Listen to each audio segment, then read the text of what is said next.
Hey, how often have you reached for a tissue without even thinking about it? Well, today, we're going to unravel the surprisingly epic story that's packed inside every single one of those boxes. We're talking imperial palaces, a huge marketing accident. Yeah, the history of this humble little object is anything but disposable. So you look at this and you see a simple box of tissues, right? But what if I told you that the story inside involves ancient royalty, a revolutionary invention, and a total marketing fluke that changed absolutely everything? Let's peel back the layers and take a look. Okay, so our story doesn't start in some modern, high-tech factory. Nope. To find the real origin of tissue paper, we've got to travel way back, centuries back, to Imperial China, where a very closely guarded secret was taking shape inside the palace walls. This timeline really puts it all into perspective, doesn't it? I mean, think about this. As early as the 2nd century BC, right after paper was even invented, the Chinese were already using soft versions for cleaning. By the 6th century, it had become a status symbol for the wealthy.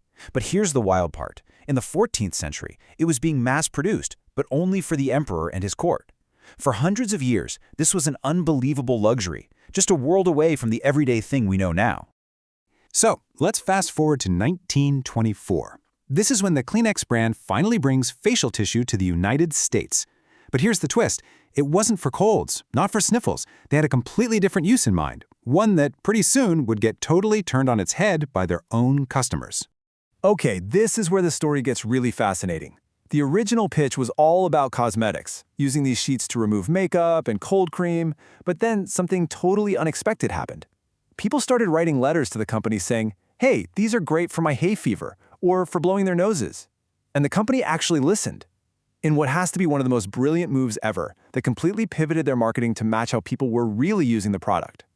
So, we've traced its journey through history. But how in the world do you get from a massive, solid tree to a box of soft, delicate tissues? The industrial journey is just a marvel of engineering. Let's break it down. So everything starts with the raw materials. The main ingredient is wood pulp, usually from strong trees like pine and eucalyptus. It's kind of incredible to think that the source of something so soft and gentle is a towering, tough tree. Sometimes they'll also mix in recycled paper fibers, giving old paper a new life. All right, the first major step is creating the pulp. The wood gets mechanically broken down into millions of tiny little fibers. Then those fibers are mixed with a ton of water until they form this slurry. Just imagine a thick, watery oatmeal. Finally, this pulp gets cleaned and bleached, which transforms it into that familiar, white, soft material that's going to become our tissues. So now we've got our clean, wet pulp. But how does this, gloopy mixture become the tissue paper we all recognize? Well, this next stage is where the real magic happens. Okay, next up, that watery pulp is spread out in a super thin layer over a huge mesh screen. As the water drains away, what's left behind is this delicate little mat of fibers. This fragile sheet is then carefully moved onto these enormous heated rollers that dry it out. And through a special process called creeping, they make it incredibly soft and fluffy. From there, it's pretty much all about cutting it, folding it, and getting it into a box for us.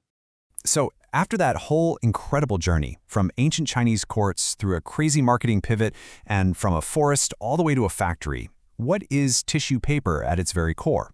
What have we actually made here? When you boil it all down, tissue paper is just a very thin, very soft paper made from wood fibers. Every single step in the process we just walked through is designed to nail 3 key things: softness, absorbency, and disposability. It's such a simple idea, but the execution is just brilliant. This quote just captures the entire story perfectly, doesn't it? A product that literally leaped from being an exclusive luxury just for royalty to an everyday essential you can find in pretty much every home, car, and office. That transformation from rare to totally commonplace is just remarkable. It really makes you think, doesn't it? The next time you reach for a tissue, maybe you'll see it a little differently. Not just as a piece of paper, but as a tiny piece of history. And it leaves us with one final thought. What other everyday objects are sitting around just hiding their own secret fascinating histories, waiting for us to uncover them?